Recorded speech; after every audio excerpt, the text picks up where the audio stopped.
Welcome to the channel, Posies. Today we're going to be doing and making a really fun soap, and it's going to be colored purple. So if you'll remember, a while back I did an experiment where I made a pink and purple soap, and the purple part was made with rhubarb and indigo mixed together. And the reason this was an experiment was because I had only ever found a nice purple using purple Brazilian clay intense purple. And so I wanted that day to try out and see if color theory would come through in my soap, and I could do rhubarb, which is red, use it strong enough and you can get red, and then some indigo to make purple. And it made a really beautiful purple.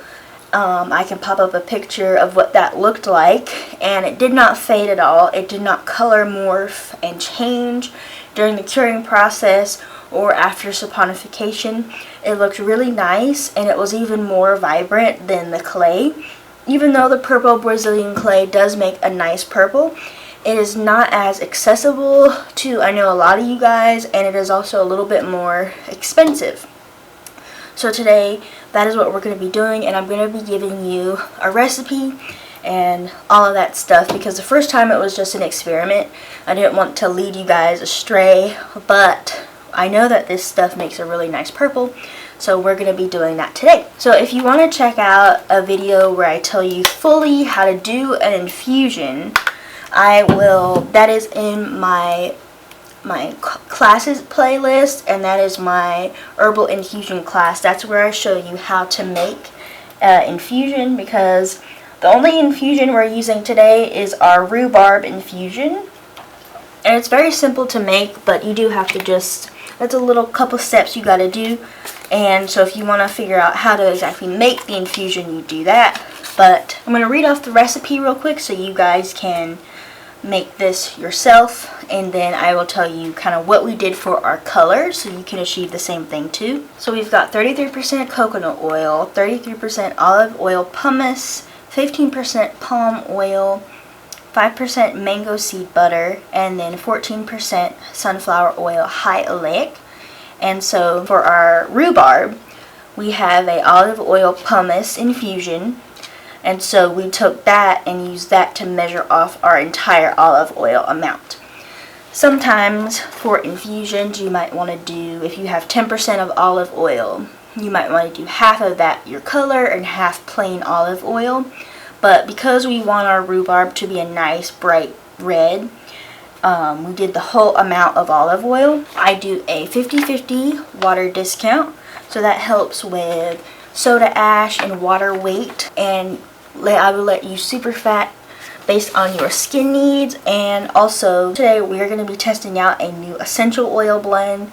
It's lavender, lang-lang, and sandalwood. So I'll let you know how this works once we're done. But of course, check out eocalc.com to calculate your essential oil. To add a extra layer of richness to the colors of this soap, we've got a half teaspoon of red Moroccan clay and 1 teaspoon of just regular purple Brazilian clay. So that's just going to help make sure these colors are rich and are really cemented. These infusions and colors don't tend to fade.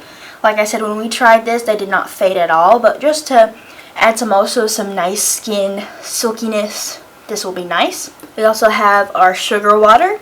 This is 1 teaspoon of sugar per pound of oils, and I just poured enough distilled water to dissolve it. I don't take any water out of my lye solution. And the sugar is just to help with extra bubbles, to make the soaps feel extra bubbly and lathering. So that's what we're doing. So then I have my indigo. So this is a half teaspoon of indigo in this little jar, just with some distilled water over it. And I'm going to pour and see how much I use, and I will tell you about how much I use of this. So we're going to go ahead and add our additives to the oils, mix it, and then we will add our lye solution. So we have our sugar water. And like I said, this is just gonna make the soap have extra bubbles. And one thing that you need to make sure you do when making soaps like this, where you're trying to achieve a very specific color, is you want to use clear additives. So we've got a clear essential oil blend, and we have we're using just regular sugar. We're not using honey or anything like that, because if you use stuff like that, they can discolor your soap. Say for example, orange essential oil. That has a orange tint to it, and it's a beautiful scent, but it will discolor your soap because of just the orange tint in the actual liquid. So you want to make sure you have clear essential oils and you're not using anything tinted.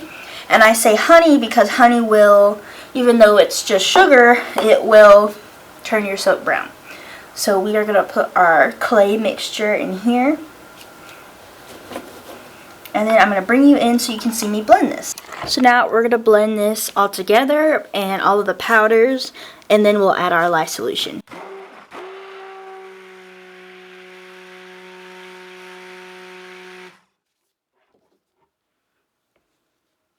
Now I'm going to put my safety goggles on and we're going to add our lye solution.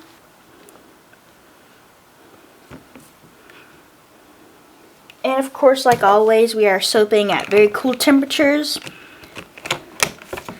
because I don't want anything to accelerate. And so what I'm going to do is I'm going to blend this to about an emulsion, and then I'm going to start adding my indigo. I'll blend the indigo in as I see, and then we'll kind of look at how the color looks. So let's start blending.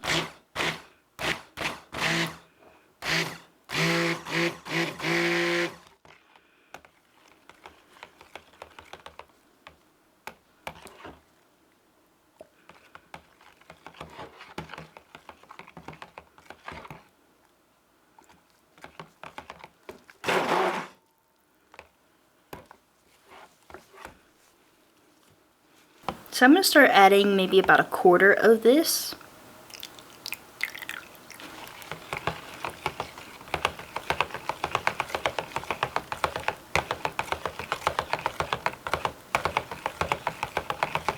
Now I'm going to go to about half.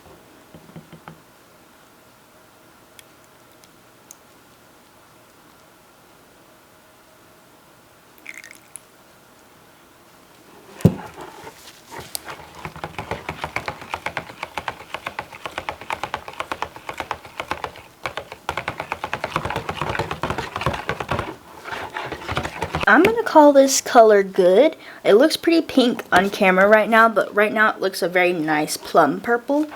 So I'm going to get this in the mold and I'll tell you kind of about what you can do for the indigo solution.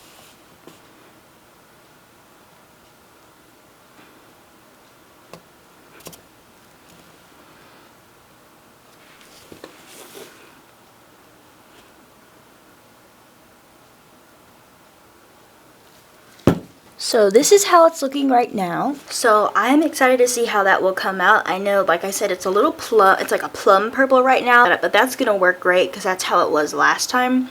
And so I'm excited to see how it comes out. So far, my thoughts on the essential oil blend is that it went a little bit fast. As you can see, by the time I got it in the mold, it was pretty thick, and that's a little bit quicker than it goes normally for this type of recipe. So we'll see. At least it didn't seize, so that's a good thing. But this is what we do. We test our soaps like this, and testing them in small batches and doing different tests. And this time it's an essential oil, and we are just going to make it pretty with this nice purple color. So I will show you the final result. Please like and comment on the video if you're liking it so far, and yeah, I'll see you when I cut this, so stay tuned. Okay, you guys, I'm about to cut my pretty purple soap, and I am so excited. It is so pretty, so I'm so excited to show you guys. It has been about 6 hours later since I cut the soap, and it could probably wait a couple more hours, but I don't want to let it get too hard overnight. So we're gonna go ahead and cut it. But guys, look at this color.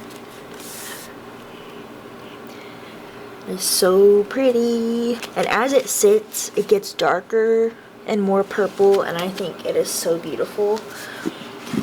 So we're gonna go ahead and get this cut. It also smells divine.